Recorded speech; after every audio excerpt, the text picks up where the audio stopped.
Bismillahirrahmanirrahim. Assalamualaikum warahmatullahi wabarakatuh. Alhamdulillah. Wassalatu wassalamu ala Habibillah wa Rasulillah Sayyidina Muhammad bin Abdillah wa ala alihi wa ashabihi wa mawalah. Allahumma ya Rabbana tahhir qulubana minan nifaq wa hassin furujana minal fawahish. A'inna ya Rabbana ala dzikrika wa syukrika wa husni ibadatika. Wa inna ya Rabbana nas'aluka ilman nafi'a.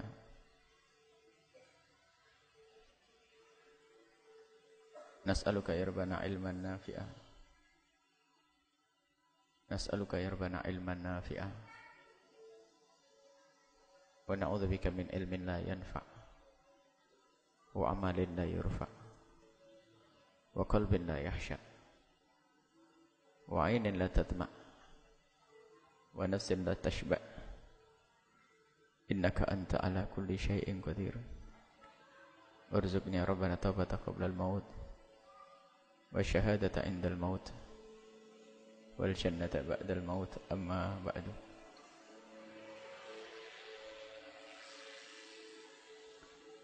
Kita lanjutkan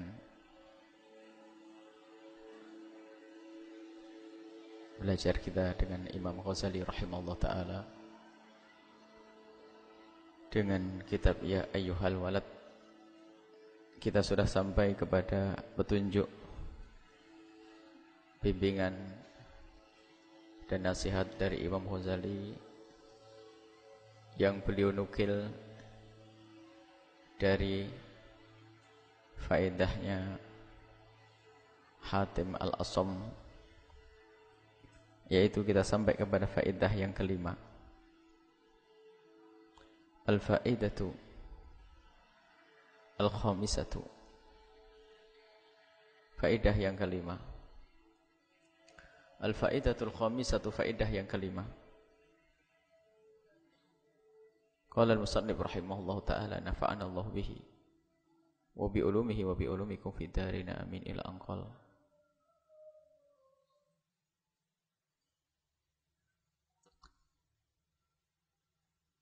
Al-faedatul khamisatu, faedah yang kelima. Anni ra'aitu, aku melihat, an-nasa,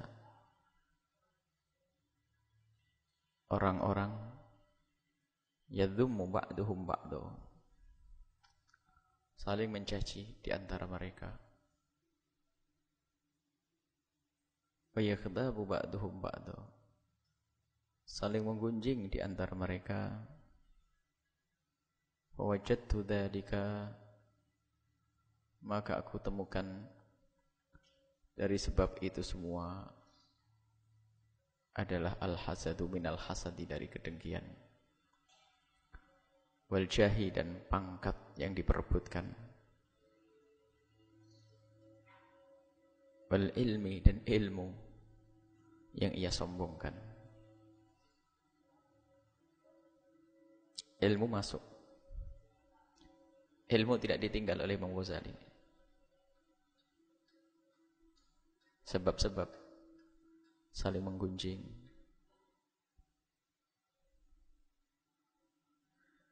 sebab saling mencaci dan mengolok, ada kedengkian di dalam hati, dan cinta sanjungan, cinta pangkat, makom, kebesaran. Tidak hanya pangkat, urusan jabatan di sebuah tatanan dalam sebuah pemerintahan, bukan. Pangkat, kesombongan, kemuliaan di hadapan umat. Ya seperti pangkat pondok pesantren, ada nilai mengangkat status seseorang di dalam hidup bermasyarakat, yang namanya kiai. Anaknya pun sudah diangkat. Terus apa? Tidak tahu apa kalau di Jawa Barat. Kalau di Jawa Timur ada Gus. Di Madura Lorah. Di sini tidak tahu apa. Anaknya belum apa-apa sudah mulai ada status sosial. Menjadi berubah.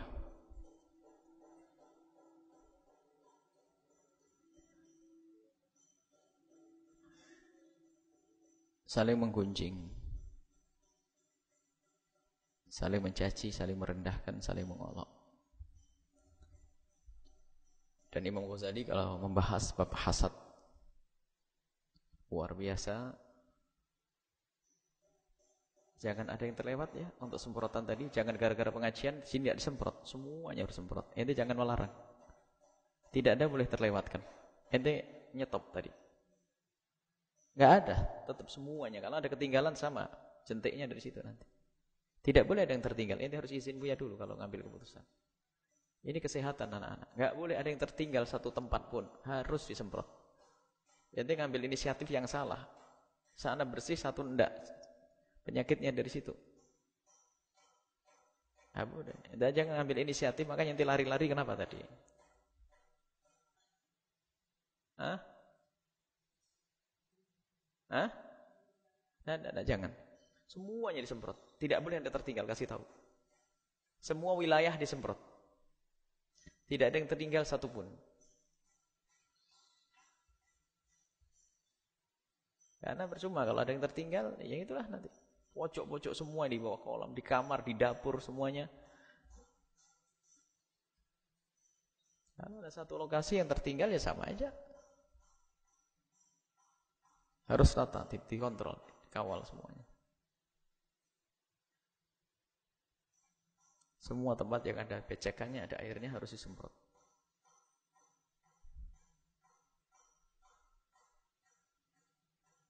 Ada inisiatif yang harus ada, karena ada maksudnya apa. Kita bisa ditunda sebentar terus. Bismillahirrahmanirrahim. Kita lanjutkan. Al-hasad, kedengkian. Wal-jah, rebutan pangkat. Wal-ilmi, bangga-banggaan dengan ilmu. Ini penyakit semuanya. Yang menjadikan seseorang saling merendahkan, saling menggunjing. Sampai Imam Ghazali sendiri di dalam pembahasan masalah hasud, yang paling banyak adalah di kalangan ulama. Kalian harus tahu anak-anakku semua. Di kalangan ustadz paling gampang menggunjing. Kalian mendengki dan menggunjing. Sampai dikatakan la hasada ka hasadil ulama. Dan kalian suatu ketika bakal tahu, karena ini sudah umum, bagaimana kalian menghadapi hal-hal seperti itu. Untung kalian jika digunjing, tapi jangan menggunjing. Untung kalian kalau dihasut, tapi jangan menghasut. Hasud la hasada ka hasadil ulama. Tidak ada dengkian melebihi dari dengkinya ulama. Atas nama Allah mendengki. Allah. Sebetulnya yang dicari adalah hanya pangkat tadi, itu hubungannya. Gede-gedean pondok, gede-gedean majlis. Awas hatimu, tengok. Kalau kalian tiba-tiba suatu ketika melihat majelis kawanmu lebih gede dari majelismu, kok nggak enak, itu busuk hatimu. Ada dengki. Sudah. Dan ini termasuk yang paling sering Buya wanti-wantikan. Udah sering ingatkan. Berat kalian. Menjadi ulama, menjadi ustadz itu berat. Godaannya gede. Merasa lebih hebat dari yang lainnya. Karena ilmunya. Karena umatnya banyak. Merasa dia yang paling berhak untuk besar. Karena mungkin kalian keluarga dari keluarga besar. Bapak ibumu, kiai, bunyai besar. Sehingga seolah-olah orang lain gak boleh melebihi dia. Karena nasabnya tadi sudah. Anaknya kiai, bapaknya kiai. Urinya cepat itu.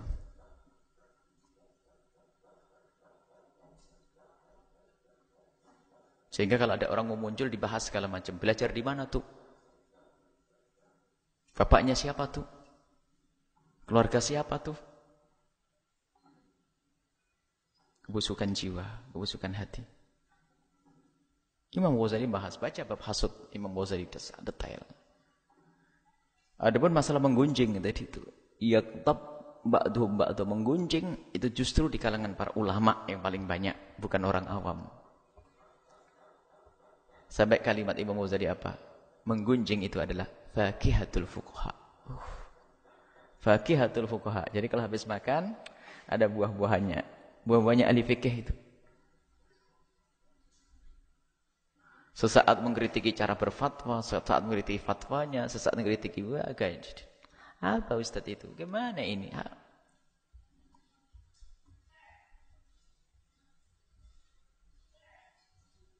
Semoga Allah menjaga semuanya. Ada beberapa perkumpulan, sekarang ada grup-grup ini. Kita bisa memperhatikan subhanallah. Makanya ini kita ada grup-grup dengan kawan-kawan, para pejuang-pejuang. Dilarang ada gunjingan di dalamnya. Tidak usah komentar tentang kejelekan si A, si B, si C.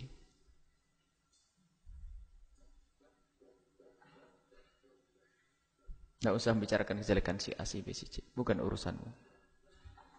Kita ada grup. Ada satu grup punya tidak pernah komentar satu pun. Kan setiap hari sesaat ngomongin ustadz ini, ngomongin pejabat ini, ngomongin itu. Semuanya. Wal akhir. Kita keluar dari grup itu. Ada.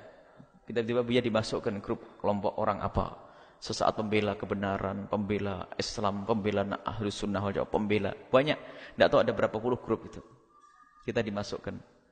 Akan tapi kita ngiris hanya beberapa, 1 atau 2 grup yang menjaga, tidak ada gunjing orang. Selebihnya habis ngomongin orang. Selebihnya habis ngomongin orang. Apa yang dibangun dengan itu semuanya? Tidak ada yang bisa dibangun dengan kebencian. Tidak bisa ada yang dibangun dengan kedengkian. Tidak bisa dibangun dengan menggunjing. Tidak ada.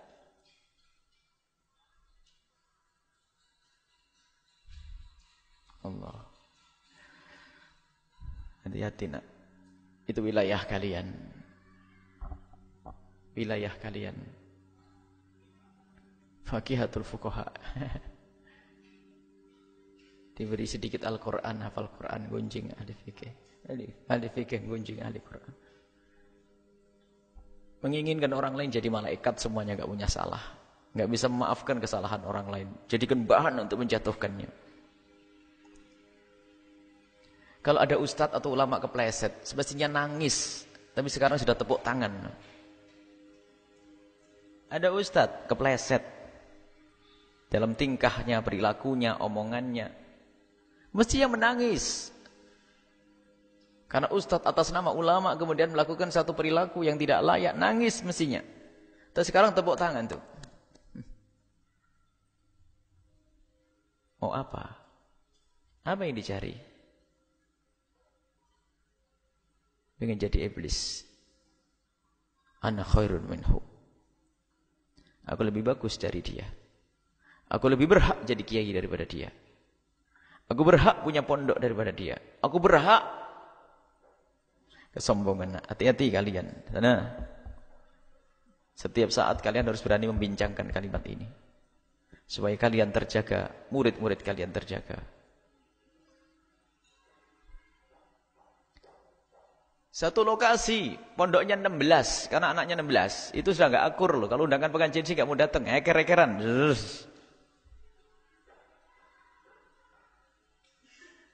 Berbisik kepada Buya.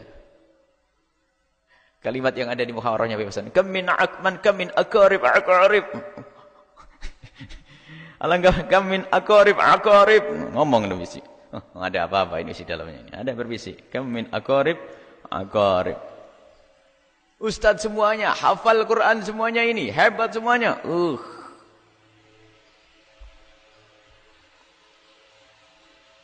Mau kemana?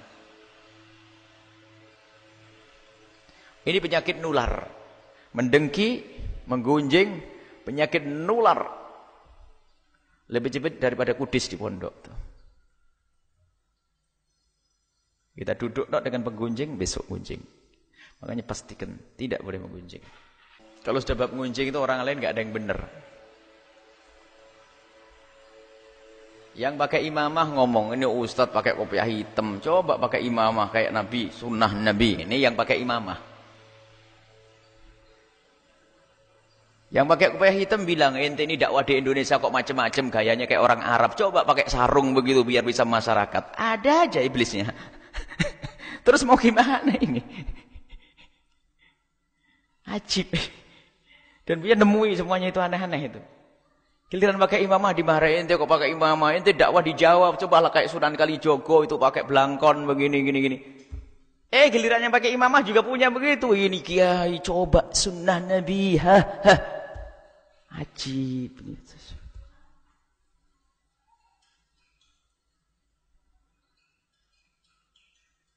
Ente pakai kopiah putih, kopiah ireng, kopiah kuning. Tapi kalau di pondok yang benar kopiah kuning ini. Kayak kuning enggak apa-apa kuning. Enggak apa-apa. Bebas. Ada penyakit tuh, enggak ada benernya orang. Na'udzubillah. Coba ada mencari kesalahan orang. Subhanallah. Mabuk kita ini. Kadang-kadang kita ada.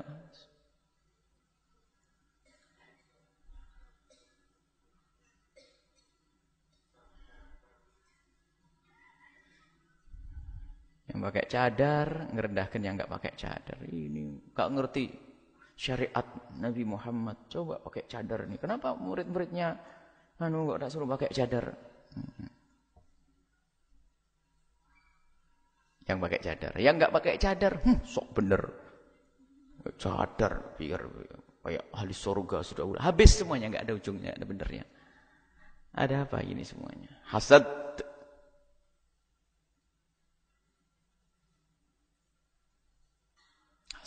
Kedengkian. Oh, habis. Luar biasa. Kakak adik musuhan. Enggak ketemu judulnya. Padahal sama bapaknya disuruh mondok. Itu tadi yang niatnya salah itu. Mondok pintar-pintar, cerdas semuanya. Karena keluarga cerdas. Bapaknya cerdas luar biasa. Hafal ini, hafal itu. Tapi kalau sudah di pondok, kayak kucing sama tikus. Kalau Buya datang ke satu tempat ini, mana ini? Oh, lagi keluar. Giliran begini lagi keluar. Kalau keluar bener sih enggak apa-apa. Tak tahu aja apa. Heboh. Gulet kakak adik. Kalau bisa Buya sering ke sini. Memang kenapa? Karena semuanya senang sama Buya, barangkali bisa ketemu. Memangnya ada apa? Buya enggak dengar ya. Wah, dah habislah ini. Rupanya ini. Alhamdulillah saya enggak pernah dengar. Tapi harus didamaikan ini. Memangnya kenapa? Ini kaumnya gede-gede semuanya ini. Kaumnya gede ini. Ribuan. Mau gelet, mau ngajak perang. Kasih tombak semuanya nanti. Hati-hati nak ente punya anak, ente kiai punya anak, ente tata hati anak ente. Anak kiai. Bukan kurang pengunjung, bukan kurang murid. Hanya kurang bersih hatinya. Musuhan. Padahal kalau bahasa dagang itu pasarnya beda ini. Padahal biarpun sama pun nggak boleh rebutan sebetulnya. Ini pasarnya beda. Kalau mau cari duit ibaratnya ini kiainya kelompok ini kami ini padahal beda. Naudzubillah. Hati-hati. Kedengkian. So, hati-hati nak ya. Tidak ada gunanya. Kalian hanya punya, kalau penyakit itu ada di hati seseorang, dia hanya punya makom di dunia saja. Di akhirat sama sekali tidak punya kemuliaan di hadapan Allah. Karena rendah. Semua perilakunya bukan karena Allah. Dia berdakwah pun kenceng pun bukan karena Allah, hanya kalah saingan saja. Takut kalah saingan di dunia. Problem semuanya. Semangat bukan karena Allah. Semuanya kembali kepada dunia. Biarpun kelihatannya urusan jamaah, tapi urusannya adalah sama, kembali kepada dunia. Sebab semakin banyak jamaahnya, mungkin dalam perhitungannya semakin banyak yang suka ngasih duit, ngirim kue, ngirim roti, belikan baju, hadiah sarung, bisa jual fotokopi yang banyak, macam-macam. Dunia. Renungi itu semuanya ini. Khatib Al-Asam ngajak kita merenung. Apa itu? Karena ilmu. Jangan dianggap setiap orang alim selamat. Hasud yang para ulama dahsyat, mengerikan.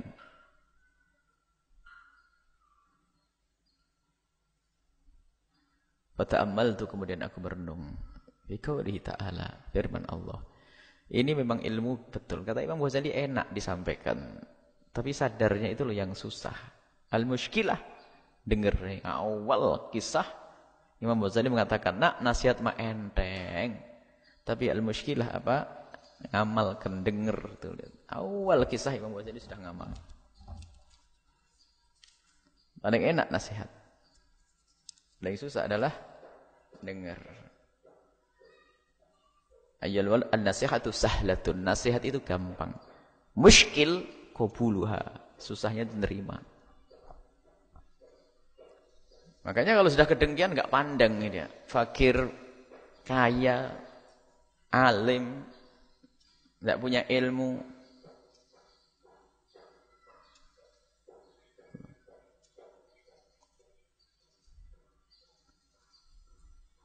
Fata'amaltu fi qouli ta'ala, aku renungi firman Allah. Nahnu qasamna bainahum ma'isyatahum fil hayatid dunya. Allah berfirman, sudah kami batasi. Sudah kami atur pembagian di dunia itu. Enggak usah direbut. Jatahmu sudah jelas. Fa'alim tu aku yakin annal kismata, pembagian itu semuanya adalah minallah. Kanat minallah, dari Allah. Fil azal, dari dulu dan dulu sudah ada. Kemudian setelah itu fama hasadtu ahadan, aku berusaha untuk tidak menghasut seorang pun. Wa raditu bi qismatillahi subhanahu wa ta'ala, kemudian aku rela dengan apa yang Allah berikan kepadaku. Menata hati di sini. Allah. Harus sering nak kalian bahas masalah begini.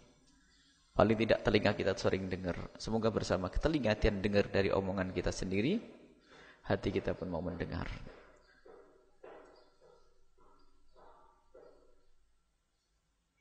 Baik, insyaallah. Cukup.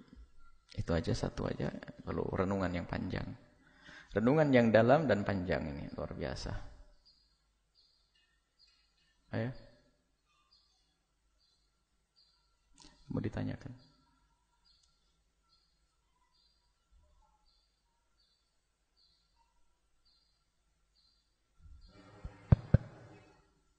Bismillahirrahmanirrahim. Awal ya. Kemarin itu kalau nggak salah membahas masalah mubadir ya.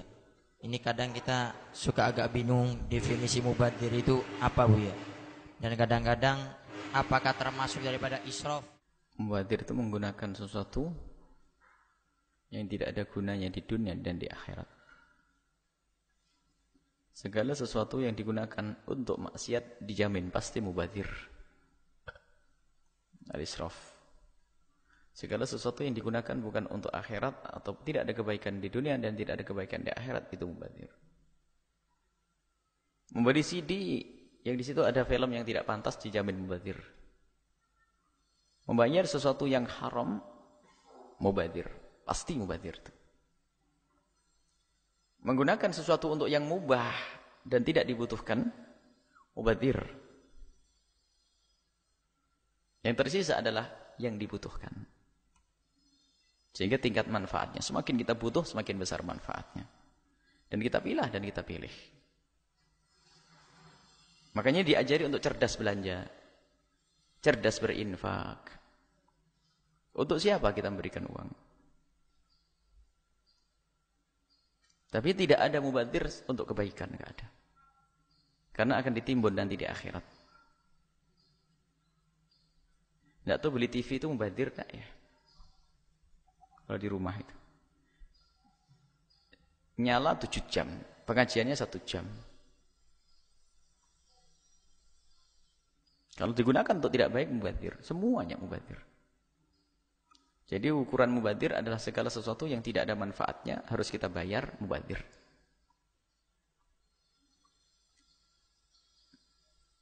Dan di negeri-negeri maju, ini luar biasa. Kami dengar informasi dari Jerman sana. Jerman itu orang tidak akan beli warung kecuali yang dibutuhkan. Kalau beli warung lebih dari yang dibantu, itu kayak kena denda katanya. Jadi kalau di Indonesia lihat masakan masuk, wah kayak macam-macam. Kebiasaan berlebih-lebihan di negeri kita itu. Ini informasi bahasanya dapat bahasanya kalau di Jerman sana, kalau orang pergi ke warung hanya dibutuhkan roti sama ini, sudah itu saja sudah. Dan itu pendidikan dari Nabi SAW, tidak pernah kita amalkan. akan macam-macam. Mubadir. Muliakan tamu lain cerita. Biasakan dengan kesederhanaan, maka seiring dengan ilmu kesederhanaan itu akan muncul cara hidup anti mubadir. Menggunakan sesuatu yang tidak ada guna. Ada orang latah belanja. Latah belanja, beli itu saja, enggak tahu ada gunanya enggak sampai di rumah. Jadi dobitnya adalah, ukurannya adalah selagi itu tidak ada manfaatnya maka mubadir. Kalau selagi ada manfaatnya, kalau tidak di dunia, di akhirat, rokok itu dijamin mubadir. Dijamin mubadirnya. Secara kesehatan enggak ada, bayar iya. Apalagi minuman keras, mubadir. Tapi untuk kesempurnaan, kelengkapan dalam hidup yang wajar, tidak.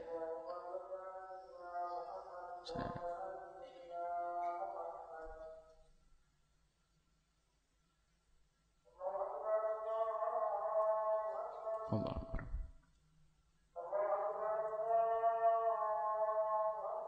Allah Akbar. Allah.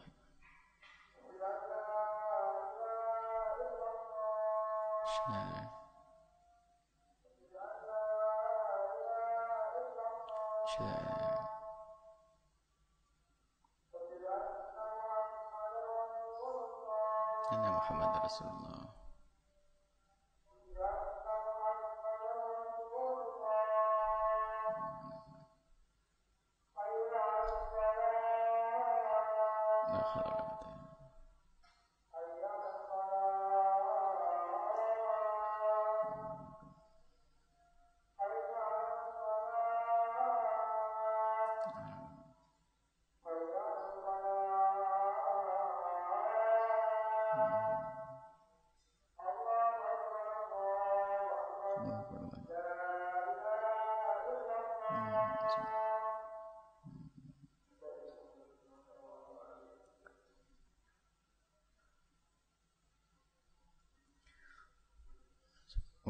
Mungkin prioritasnya untuk kita tidak masuk dalam bab mubadir, pertama dan paling utama, ini tingkatan pertama adalah kita tidak menggunakan apa yang Allah karuniakan kepada kita untuk maksiat. Itu saja dulu.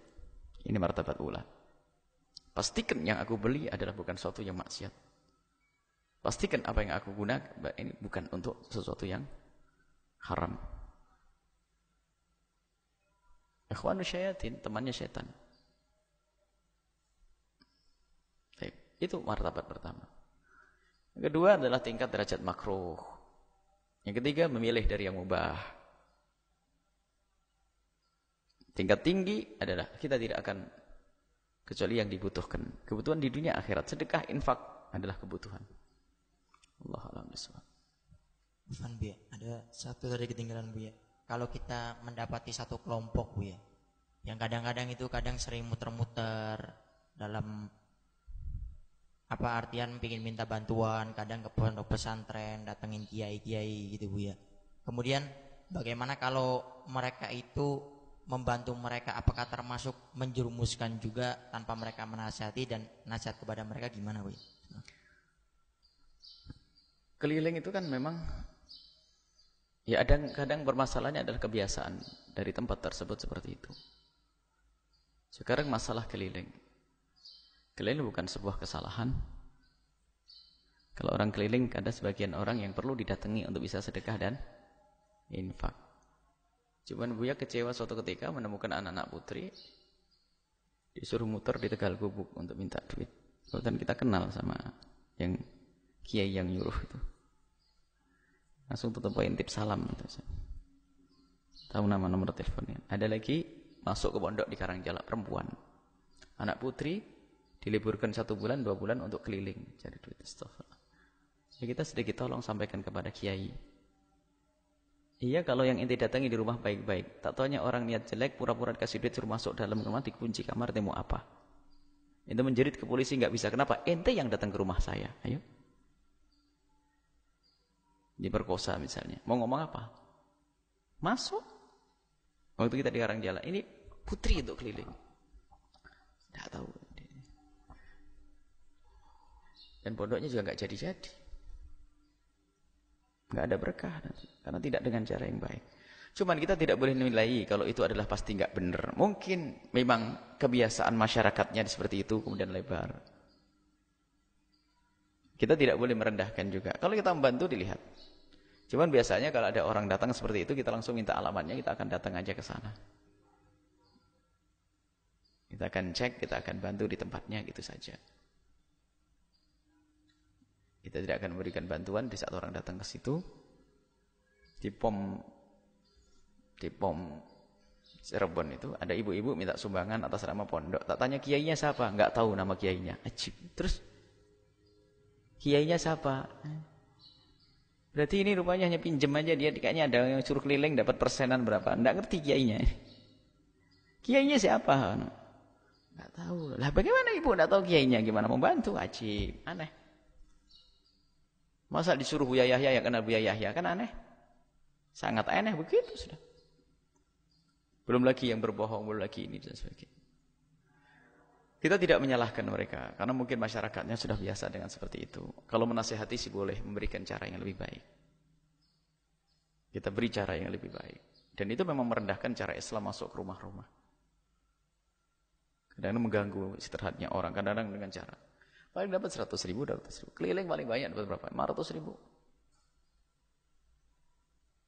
Tapi memang bisanya seperti itu, mau gimana lagi? Hanya kalau dipandang orang indah, apalagi di pinggir jalan, harus menghentikan orang yang lagi ngebut hanya gara-gara ada kotak amalnya. Sambil ada yang teriak-teriak. Masuk surga, masuk surga, masuk surga. Perlu ada cara, hikmah. Bagaimana Islam dipandang mulia. Pun kita tidak boleh merendahkan. Mungkin begitulah kebiasaan mereka. Cuman jangan tiru-tiru. Bagaimana sikap kita jika kita melihat seperti itu? Ya, mungkin dia butuh bantuan. Ada sebagian pondok tidak semudah sebagian pondok yang lain. Ada pondok bikin kamar satu saja luar biasa susahnya.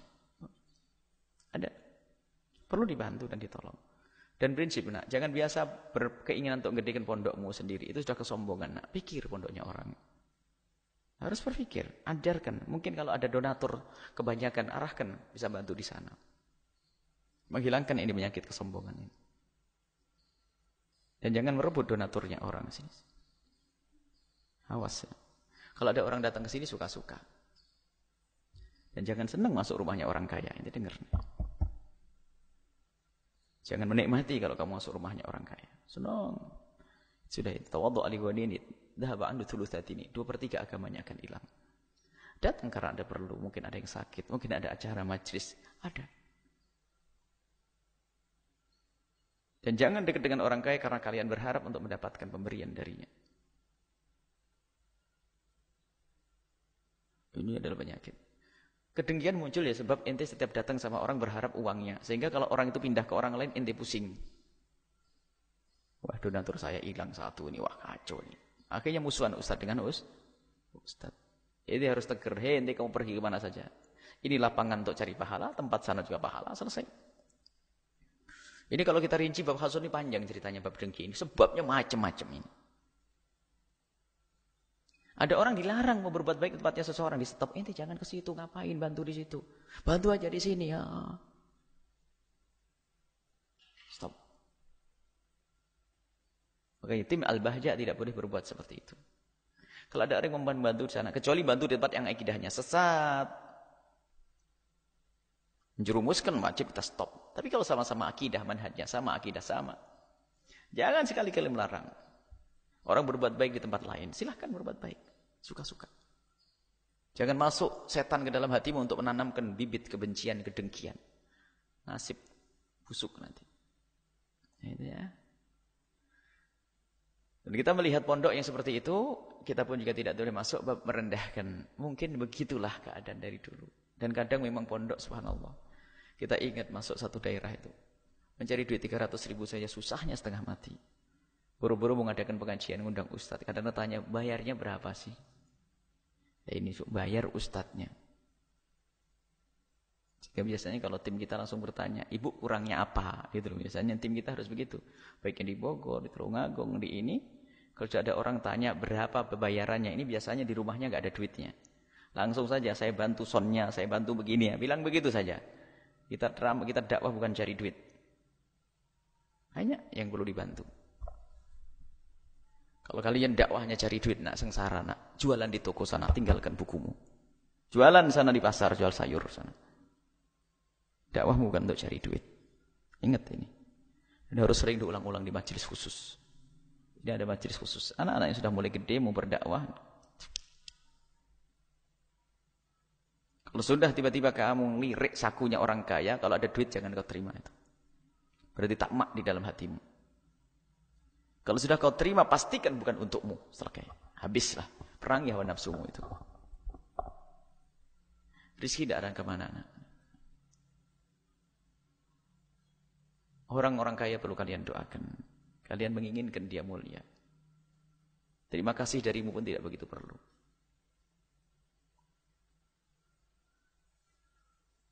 Yang perlu kalian jaga adalah hati kalian sendiri. Mengucapkan syukur, terima kasih itu sebenarnya dianjurkan kepada seseorang. Man la yashkurin nasi la yashkurillah. Orang yang tidak terima kasih kepada manusia, tidak syukur kepada Allah. Cuman, kenapa kok kita jarang berterima kasih? Itu karena saya ngukur diri Buya sendiri. Takut saya waktu mengucapkan terima kasih, ini ada mujamalah, pengen ditambah lagi. Ada basa-basi mau ditambah lagi. Daripada saya rusak, mending saya tidak terima kasih. Makanya kalau orang nyumbang di Al-Bahjah itu hampir tidak pernah dapatkan terima kasih. Allah yang akan balas. Dan ternyata yang sudah membantu tidak lepas. Mereka puas membantunya di sini. Gak pernah kita umumkan, alhamdulillah hari ini ada Pak Haji ini nyumbang 1,5 M. Gak ada di situ.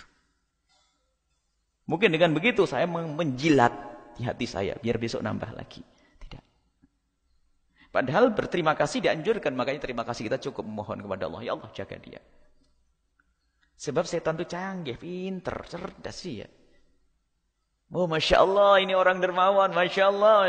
Mau apa ente mau tambahan ya? Setan tahu itu. Nggak akan kemana, nggak akan kemana. Dari awal dakwah seperti itu. Awal kita berjuang ada bimbingan dari Habib Abdullah Baharun.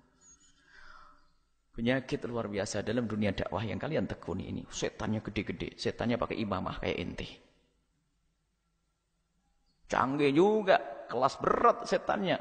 Setannya orang bahlul, ya setengah bahlul setannya. Tapi setannya orang pinter ini, pinter juga.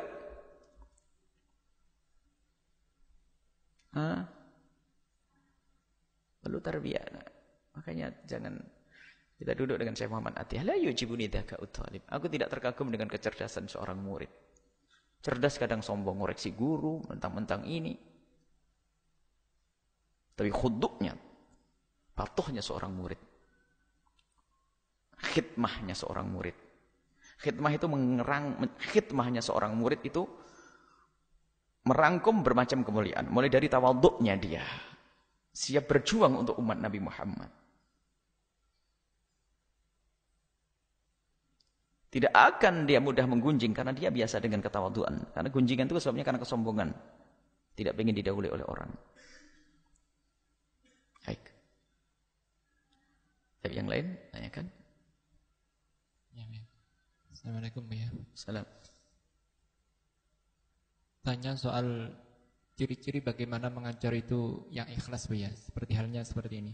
Seandainya kita ditemukan dengan murid-murid yang cerdas, yang tekun, yang hafalannya bagus, kita senang, akhirnya semangatnya mengajar berlebih. Tapi suatu ketika dihadapkan dengan murid yang malas, di kelas tidur, suruh hafalin nggak mau hafal, sudah otaknya sudah agak-agak, kita agak gimana gitu, akhirnya agak gotob, akhirnya turun semangatnya. Apakah seperti itu tanda-tanda tidak ikhlas Bu ya? Pertama masalah metode di dalam kita mengajar. Meratakan maklumat pengetahuan. Sebelum kita bicara tentang urusan hati. Kalau kita mengajar itu jangan tertipu dengan adanya anak cerdas. Biasanya ustadz yang tidak berhasil, ustadz yang tidak berhasil, kalau ngajar paling seneng nanya kepada yang cerdas. Itu tak yang ditanya, dipikir dia berhasil, padahal dia ustadz paling bahlul. Makanya ada ciri ustadz paling seneng tanya dia lagi. Gimana dia lagi? Pasti bisa jawab dia. Dipikir berhasil, alhamdulillah. Padahal yang bisa hanya satu tok. Jangan. Ini tertipu ustadz begitu. Ada ustaz begitu, yang ditanya dia, yang lain ditinggal. Ini masalah bagaimana kita mendidik orang. Ada jangan sampai di saat kita mengajar itu tertipu dengan yang cerdas. Setiap kita bertanya dia bisa jawab. Coba besok ke situ lagi. Dipikir kita sudah berhasil, dipikir sudah memintarkan orang satu kelas. Padahal yang bisa hanya dia tok. Ini awas jangan tertipu. Makanya kalau ustaz hanya tanya ke dia tok, ini menunjukkan dia tidak punya cara mengajar yang benar. Meratakan maklumat. Jadi bagaimana semua anak merasa bakal ditanya. Sehingga semuanya belajar. Kalau nanti hanya itu tok, ini coba, ini ada. Kenyataan itu ada. Itu tok. Sehingga yang lain nyantai. Enggak usah belajar, enggak apa-apa. Paling nanti dijawab sama dia. Dia lagi. Enggak berhasil, itu langsung nol. Kalau di sini ada pengontrol ustaz, semoga enggak ada yang nol. Ustaz itu harus dikontrol seharusnya ini. Gimana cara ngajarnya? Bukan itu tok yang ditanya. Oh berhasil, pinter. Ya. Yang lain tetap tidak bisa. Nah ini ratakan. Dan jadikan semua anak selalu siap untuk belajar. Karena ilmu itu nabung, bukan kebut semalam. Jadi kalau dasarnya benar, kuat, semakin ngerti. Seragam nanti. Itu masalah cara. Jangan tertipu dengan sebagian anak yang pintar di kelas, lalu kita bahkan yang sering menjawab pun kadang-kadang kita beri kesempatan, pasti satu. Ya hampir tidak pernah kita toleh. Justru yang baru-baru bikin kaget. Ini ada, coba ada ya, ciri ustaz kayak gitu. Ada. Itu lagi tanya. Gimana? Ke situ lagi. Bisa sama dia. Ya. Seolah-olah sekolah sudah pintar semuanya. Padahal sekolah masih bahlul semuanya. Ya kan gitu.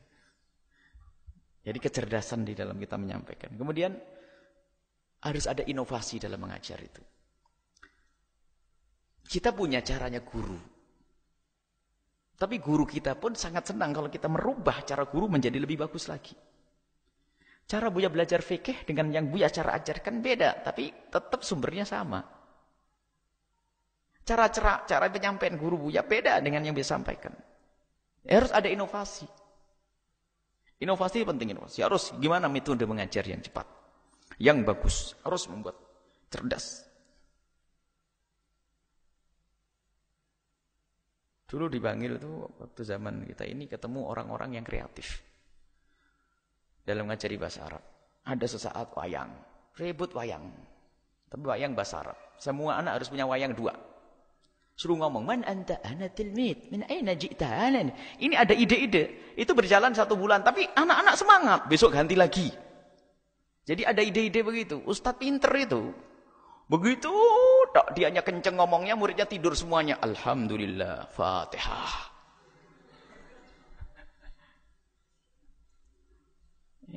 Harus ada inovasi nanti. Baik, itu masalah cara.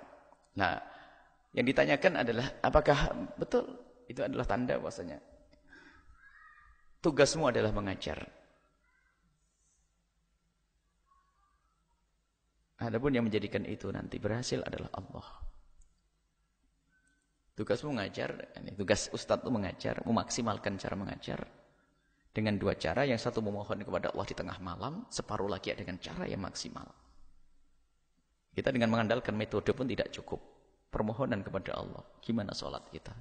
2 rakaat yang kita khususkan untuk santri kita, untuk murid kita di saat kita mau ngajar, agar Allah membuka hati mereka. Ini langkah pertama. Yang kedua adalah dengan cara yang benar tadi. Yang ketiga adalah serahkan kepada Allah.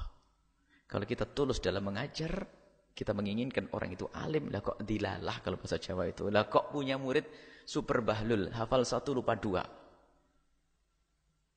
Lah kok punya murid kayak begitu? Di hadapan Allah kita sudah punya murid ulama. Kenapa? Ketulusan niat kita.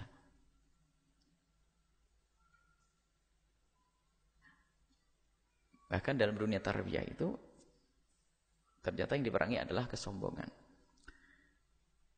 Kalau secara hitung-hitungan lahir, kalau kita mengajar 5.000 santri, 5.000 jamaah, pahalanya lebih gede daripada. Jadi semakin banyak jamaah, semakin gede pahalanya. Kan begitu kan?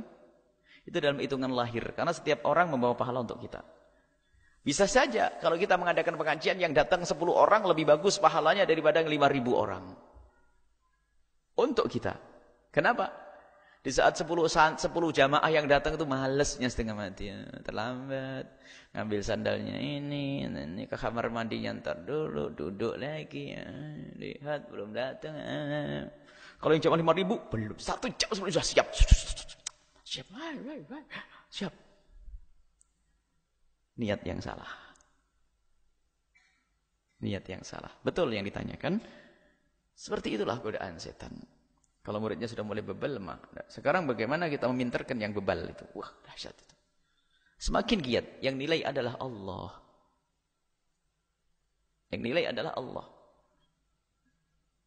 Kalau kita punya cita-cita tinggi, kemudian kita meniti cita-cita dengan cara yang benar, biarpun secara lahir kita tidak sampai, di hadapan Allah sudah sampai. Ada namanya keberkahan. Keberkahan itu adalah jangka panjang, di dunia dan di akhirat. Sehingga karena gurunya tulus, muridnya pun nggak pintar benar, bisa saja keluar manfaat. Dan ternyata yang kita temukan kiai-kiai yang subhanallah, yang muridnya banyak, yang ini banyak yang kita temui bukan orang alim. Sampai ngomong, Buya, saya ini karena amanat, orang pada percaya. Saya itu baca kitab Fathul Qorib, saya itu sorokannya dari dulu hanya ngajar Fathul Qorib, tok. Saya kitab yang lain nggak bisa. Fathul Qorib pun saya nggak bisa menjelaskan, hanya saya baca hataman. Kiai gede. Cerita ke kita. Anda bilang ya karena polosnya orang ini hatinya bersih. Murid-muridnya lebih pintar dari beliau. Muridnya belajar waktu, guru-guru yang ngajar pintar-pintar. Beliau hanya karena apalagi biasanya sudah pakai makna. Itu kalau kita bilang sudah tidak bisa ngajar tuh. Karena pakai makna yang rapat gitu. Sehingga kadang-kadang datang kepada kiai lain hanya bawa kitab, kemarin ada maknanya yang kurang, itu tok, menuhi tok. Tapi karena orangnya enggak macam-macam, bukan sombong, tulus, punya murid ulama-ulama. Ditanya fatwa enggak ngerti fatwa. Ketulusan itu yang mahal. Ketulusan. Keikhlasan. Nah, ini betul kita perlu nanam. Harus kita kalau ada mulai kendor, kita cambuk kita. Itu ada iblis yang kehandulan gitu. Nah, malas nggak bisa. Semakin semangat. Sehingga kita menemukan juga orang tulus ya. Ngajar orang sudah nakal, bebel, ngerusakan, tapi telaten. Rajin. Nah, ini orang luar biasa. Ya, itu cambuk buat kita semua. Kalian bakal jadi ustadz semuanya. Jangan sampai setan mengganggumu sehingga menjadi semangatmu kurang. Baik. Ustaz yang lain? Satu lagi putri, selesai. Tutup. Ada?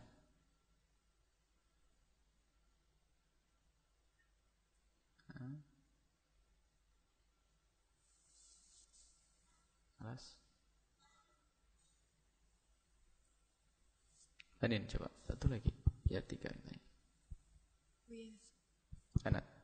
Buya, gimana agar bisa menikmati dalam melakukan ibadah? Pertanyaannya kecil tapi jawabannya gede. Ibadah kan tidak spontan. Para kekasih Allah untuk menikmati ibadah bisa sampai 20 tahun. Imam Haddad menyebutkan ba'dus sholihin itu bisa menemukan ladzatul ibadah setelah mujahadah 20 tahun. 20 tahun baru menyelesaikan ibadah lezat. Ya sekarang selagi kita belum merasakan lezatnya, yuk kita paksa. Perangi hawa nafsu. Dengan istiqomah. Sehingga istiqomah itu membentuk. Merapikan apa sih? Terjadwal. Jadi sampai kapan nanti wallah? Minta kepada Allah. Itu tauqiyat. Ya kalau dalam aturan akal bangun malam kok enak, apanya sih enaknya? Kita lagi tidur suruh bangun ngambil air wudu. Apaan sih? Ya coba. Kalau ada orang ngomong aduh enak alhamdulillah bisa bangun malam. Ini kecuali orang yang punya pengalaman sama baru percaya. Kalau orang jarang bangun malam, itu ada orang bangun malam, anak ngapain malam-malam bangun? Ngapain orang lagi enak-enak tidur kok bangun? Aneh. Dan betul dianggap aneh. Karena apa? Dia belum merasakan. Tapi ada orang tidak bangun malam menangis. Nah itu halawatul iman, manis. Nikmat. Di saat mengadu kepada Allah, di saat itu adalah makom. Dan tidak bisa dibuat-buat. Orang berapa, alhamdulillah semalam saya bisa bangun. Ya Allah, nah bisa aja ngomong gitu mah enak. Padahal semalam dia bangun sama temannya 4 kali gak bangun-bangun. Ada. Nikmatnya ibadah itu perlu proses. Proses latihan terus. 20 tahun di dalam ibadah. Setelah 20 tahun masuk wilayah kelezatan dalam ibadah, tidak ada yang menjadikan beliau menangis kecuali terbitnya matahari. Kalau sudah matahari terbenam, wajahnya berseri-seri. Wal maghrib langsung beribadah. Matahari terbit sudah mulai. Aku harus berurusan dengan manusia lagi. Latih. Jadi kuncinya lagi adalah bagaimana kita jauh dari kemaksiatan. Karena maksiat itu memberatkan kita untuk beribadah. Maksiat itu akan narik, menghilangkan semangat, mengurangi. Kemaksiatan yang kita lakukan itu hanya menjadikan kita malas beribadah. Cuman ingat hikmahnya Ibn Athaillah As-Sakandari. Tatkala Allah tahu bahwasanya manusia itu suka bosan, lawana lahum anwa al-ibadati, anwa at-ta'ati. Allah buat ibadah itu macam-macam, warna-warni. Tidak sujud saja, ada sholat. Di saat capek sholat, tidak bisa dzikir, ambil jalan. Ibadah ini bisa itu. Jadi ibadah itu dengan bermacam-macam ini adalah untuk menghilangkan kejenuhan. Kita membuat suasana yang enak terlebih dahulu. Bagaimana kita bisa betah ibadah. Wallahu a'lam bishawab. Taib insyaallah yaftah alaina wa alaikum iftal arifin wa janakum minal ulama'il amilin wa min tu'atil mukhlisin asal yutahhir qulubana minan nifaq wa hasin furujana minal fahish yuslih dhata bainina yu'allif baina qulubina wa yahdina subul salam yunajjina minadh dhulumati dan nur waj'al bainana bainakum mawaddatan sadiqatan mutawassilatan ma'al hifdzi wal izmati minaz zalali wal ata'i fid dunya wal akhirati. Allah Subhanahu wa taala itu wil amaruna ma ta'ati wa sihhatil afiyah. Yaghfir lana wa li walidina wa li ikhwanina alladziina sabaquna bil iman.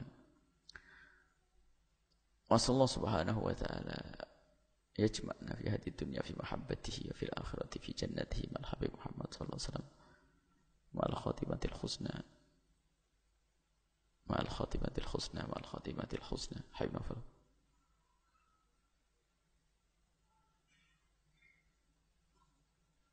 Fatiha. Bismillahirrahmanirrahim. Alhamdulillahirrahmanirrahim. Maliki yaumiddin. Iyyaka na'budu wa iyyaka nasta'in. Shiratal ladzina an'amta 'alaihim ghairil maghdubi 'alaihim waladdallin. Assalamualaikum warahmatullahi wabarakatuh.